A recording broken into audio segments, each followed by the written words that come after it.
अस्सलाम वालेकुम। आज कब्रिस्तान से गुज़र रहे थे तो मैंने देखा ये भी मुस्तकबिल के बाबा जी हैं, ये भी एटीएम मशीन बनेंगे। तो ये पहले इन्होंने चारदीवारी की, अब यहाँ पे कब्र बन गई।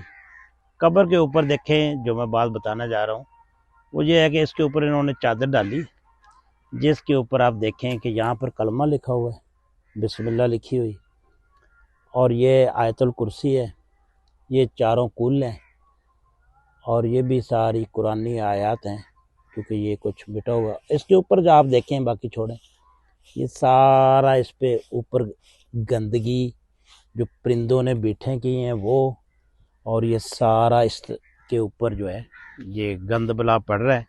तो मैं आप अहले इल्म और अहले दानिश से पूछना चाहता हूँ, क्या ऐसा करना सही है?